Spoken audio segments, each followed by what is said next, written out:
नमस्कार, मैं advocate Shubham Dwivedi, founder of the national NGO club. National NGO club एक union है एनजीओ का, जिसमें वर्तमान में 1500 से ज़्यादा एनजीओ जुड़ चुके हैं और लगातार नए नए एनजीओ हमारे साथ जुड़ रहे हैं, जिससे उनको सही मार्गदर्शन प्राप्त हो सके।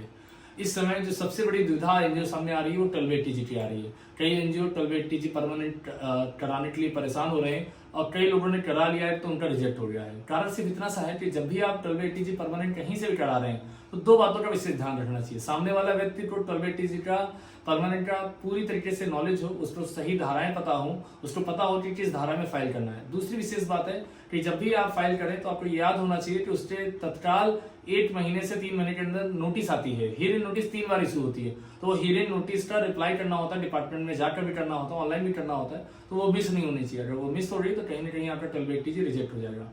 और यही एक समस्या है कि लोग अवेयर नहीं है और जो छोटे छोटे कंसल्टेंट हैं, जो कई फ्रॉड कंसल्टेंट हैं, उनके पास जाके काम करा रहे हैं और जिनको जानकारी भी नहीं है वो आपका 12 टीजी कराने के लिए फाइल अप्लाई कर रहे हैं और थोड़ी सी फीस लेके आपका 12 टीजी बर्बाद कर देंगे, कभी भी आपको नहीं मिलेगा।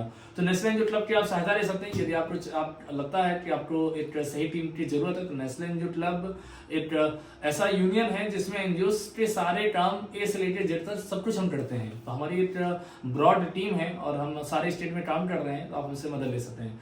इसी पट्टा में अभी नेशनल एनजीओ क्लब के पास एक फाइल आई थी आई फाउंडेशन इंडिया ट्रस्ट की। रंजना कुमारी जी उसको संचालित करती हैं और ज्यादातर महिलाओं और बच्चों पर काम करती हैं। लखनऊ की संस्था है, उनका हमने परमानेंट कराया है। तो मैं आपको दिखाना चाहूंगा कि किस तरह का परमानेंट आर्डर होता है, क्योंकि कई संस्थाएं इस तरह की भी मेरे पास आ रही हैं जिनको फर्जी परमानेंट आर्डर मिल रहा है। तो आप देखिएगा कि परमानेंट आर्डर उनको कब मिला है, कैसे मिला है, और मैं पोर्टल में भी दिखाऊंगा कि आप भी अपने पोर्टल में चेक कर लीजिए, क्योंकि कई लोग नाम एडिट करके भी दे रहे हैं। तो आपको ध्यान देने वाली बात है, मैं आपको सब कुछ बताऊंगा। देखिए ये आई फाउंडेशन इंडिया ट्रस्ट का पोर्टल खुला हुआ है। तो सबसे पहले मैं आपको दिखाऊंगा कि इनकी हमने फाइलिंग कब किया था। ये आप देख सकते हैं, ये 10 AB की फाइलिंग हमने किया था और ये फाइलिंग आपकी जो हुई थी 29 मार्च 2024 को हुई थी। ये 29 मार्च 2024 को हुई थी, 12 की फाइलिंग हुई थी। और नीचे आप आएंगे तो आप देखेंगे कि ये 29 मार्च 2024 को ATG की फाइलिंग हुई थी और 27 सितंबर को यहाँ पे आपका लिख के आएगा accepted eight ITBA, Indian tax department से एक्सेप्ट हो गया, तो इस तरह लिख के आता है। ये देखिए यहाँ पे एक्सेप्ट हो गया है। अगर आपका रिजेक्ट हो रहा है तो यहाँ लिख के आएगा रिजेक्टेड, 10 AB के फॉर्म में लिख रहा था। इधर देखिएगा ये आर्डर इस तरह से होता है, आप देखिएगा ये आपका ATG का आर्डर है, ये 12 का आर्डर है। सबसे पहले हम 12 का आर्डर देते हैं। आई फाउंडेशन इंडिया ट्रस्ट है, लखनऊ वास्तुखंड की संस्था है, इसका 12 भी हुआ है, 12 हो गया है। 2022-23 से 26-27 के लिए मिला है। 27 सितंबर 2024 को इनका रजिस्ट्रेशन आया है। एक बात का विशेष ध्यान आपको ये भी देना है कि जब भी आप यहाँ 22-23 से 26-27 देखेंगे तो जिस भी साल आपका प्रोविजनल हुआ था उसी प्रोविजनल से ही 5 साल आपको परमानेंट दिया जाएगा। इस बात का विशेष ध्यान रखें। इस तरह से आपका परमानेंट का आर्डर आता है, कुछ गाइडलाइन होती है कि कैसे आपको काम करना है। ये आपका आर्डर आया है, ठीक है। इसमें भी नीचे डेट पड़ी रही थी 27 सितंबर देखिए पड़ी है, ठीक है। जो यहाँ के CIT हैं पुनीत कुमार जी, उनकी डेट पड़ी है, ठीक है। इसी तरह से ATG का आर्डर होता है, ये ATG का आर्डर है। क्लास 2 सेकंड प्रोविजन में ATG का आर्डर मिलता है। 27 सितंबर को ये भी सेम आर्डर आया और इस तरह से आई फाउंडेशन में ATG आर्डर है। अब मैं आपको दिखाता हूँ कि आर्डर निकालते कैसे हैं। ये इनकम टैक्स का पोर्टल है, यहाँ पे प्रोसीडिंग में जाएंगे आप। प्रोसीडिंग में जाते फॉर इन्फॉर्मेशन में जब जाते हैं तो यहाँ पे देखेंगे आप कि ये देखिए 12A1 AC और ये ATG 503। तो यहाँ पे 12A ATG की नोटिस आई थी। ये देखिए व्यू नोटिस में जाएंगे तो आपको दिखेगा कि ये नोटिस आती है इस तरह से, ठीक है।